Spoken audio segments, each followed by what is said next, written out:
그럼 이제 우리 김프로님의 미스터 마켓 예. 한번 가보겠습니다. 자, 헤드라인을 볼까요? 코스피 연중 최고치 갈아치웠다. 이건 뭐 사실 어제 하락 부분을 제외하고 이제 보는 거죠. 기술적 강세 오나 어떻게 생각해요, 정프로? 기술적 강세. 아니 강세장이 온 거예요 이제. 아니 기술적 강세장은 뭐예요? 그러니까 이제 추세 전환이라고 보기는 좀 어려운데 네. 테크니컬 리바운드. 그러니까 리바운드가 그래서 저 기사도 사실 그러네. 사실 이제 우리가 기술적이라고 하면 그냥 펀더멘탈의 변화 없이 가격이 워낙 싸서 오르는 거. 그걸 얘기하는 거죠. 기술적 반등 네, 이런 그렇게 게 보죠. 왜냐하면 이제 야 추세 전환이면 경제 원래 이제 주식 시장은 경제를 선반영한다고 하잖아요. 네. 아 경제가 좋아질 거야. 그러면 이제 주가의 그 밑바탕이라고 할 수 있는 기업들 실적이 좋아지겠지.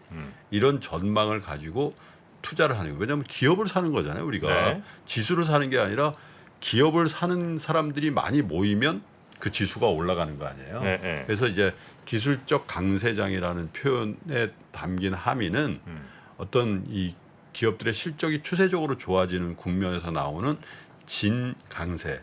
예. 그게 아니라 가격이 워낙 싸졌기 때문에 테크니컬리 기술적으로 리바운드 하는데 그 리바운드 하는 폭이 강세장이라고 할 만큼 크다.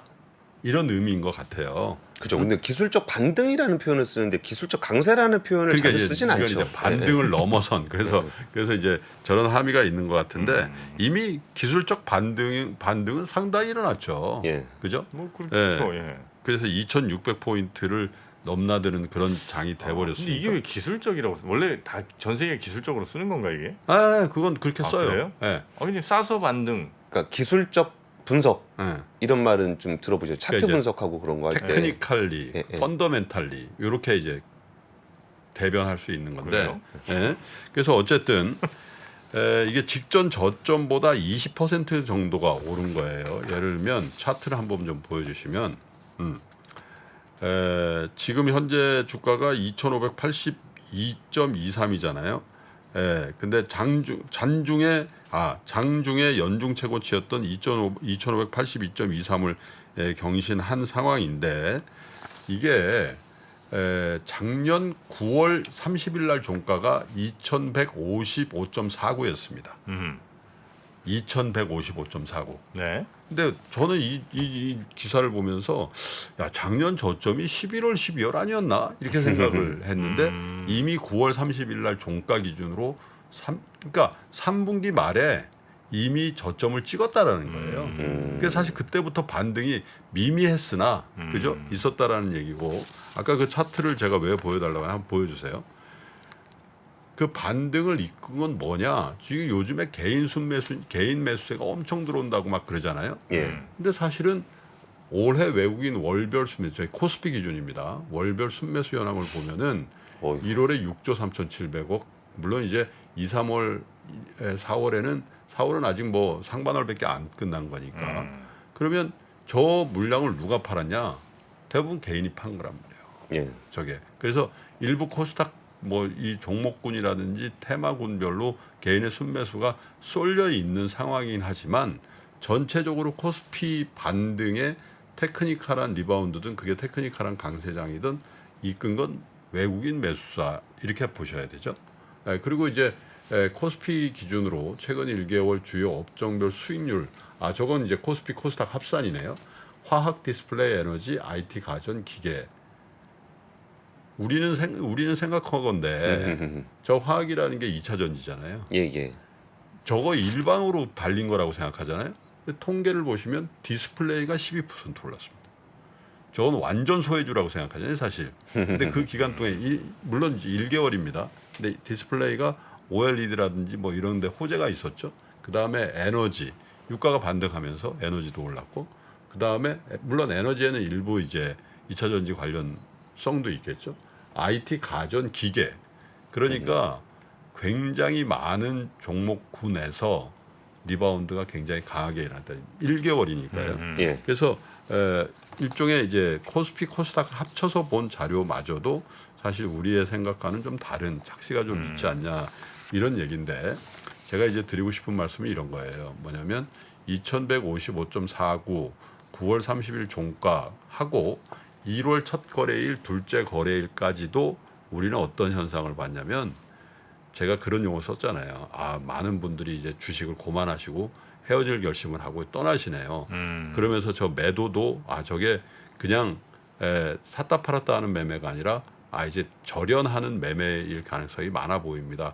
이제 그런 말씀을 계속 드렸고 지금은 절연할 때가 아니라 오히려 좀 투자해야 될 때가 아니냐. 이제 그런 말씀을 이제 상담소를 이제 폐쇄하면서도 중단하면서도 말씀을 드렸는데 사실 이렇게 20% 이상 또 코스닥의 강세는 이거보다 훨씬 더 강하죠. 그쵸. 세계 1등 강세장이 돼버렸는데 물론 이제 특정 종목이라든지 특정 산업의 선도력이 있었기 때문에 가능한 일이긴 해요. 근데 어쨌든 극도의 펀더멘탈에 대한 불안감이 있었죠. 그렇죠. 근데 그 펀더멘탈에 대한 불안감이 사실은 뭐였냐 이렇게 가만히 생각해 보면 결국 인플레이션과 그로 인한 금리에 대한 걱정이었어요. 그렇죠? 그래서 올해 들어서 강세장으로 이렇게 변환한 거는 다른 거 없는 거예요. 더 이상 금리를 못 올릴 거라는 시장의 센티멘탈이 그대로 반영된 거죠. 그래서 오른 거 보면 성장률들이 올랐잖아요. 맞아요. 그렇잖아요. 그죠? 그래서 제 생각에는 그러면 지금 국면에서는 뭘 생각해야 되나.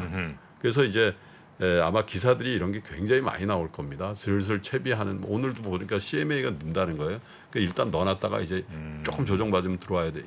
물론 오해하지 마십시오.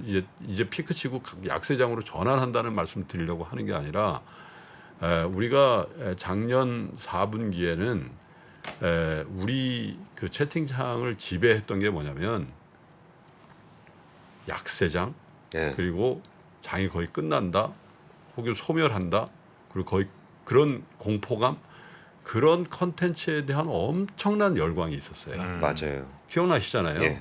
예. 근데 지금은 어떠냐? 다르죠. 그래서 제가 이제 이렇게 오랫동안 이런 일을 하고 또 이 컨텐츠를 만들고 또 진행하면서 느끼는 거는 굉장한 쏠림이 아직도 있다. 그래서 그 일종의 우리는 그 투자를 참 열심히 하고 잘하시는 분들은 대중들과 조금 거리를 두면서 이렇게 투자를 하는 분들이 길게 간다라는 얘기를 많이 하잖아요. 그래서 작년 말에 우리의 심리가 어떤 거였는지 한번 회귀해 보시라. 그 말씀을 꼭 드려보고 싶고 또 하나는 지금은 금리에 대한 걱정은 사실상 종료된 거나 마찬가지라고 생각하거든요. 물론 뭐 갑자기 뭐 무슨 이벤트가 발생해 유가가 폭등한다든지 그런 일이 있지 않는 한 적어도 주식시장, 금융시장에서의 금리에 대한 걱정은 투자 심리에는 투영되지 않는다.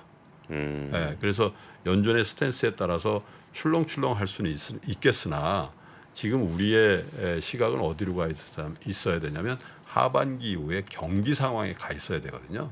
그렇죠? 네. 근데 지금은 금리에 대한 걱정의 완화에 상당히 배팅되어 있는 상황이지 않냐 이런 생각들을 하고 그래서 물론 이제 미국 시장이 어떻게 움직이고 또 우리와의 관계 또 우리의 수출 이런 것들을 이제 보면서 하반기 경제 혹은 성장에 대한 전망을 해야 되는데 한 가지 좀 제안드리고 싶은 거는 지금까지는 금리에 대한 걱정이 완화되면서 성장성이 부각된 몇몇 종목이 주도했다면 예.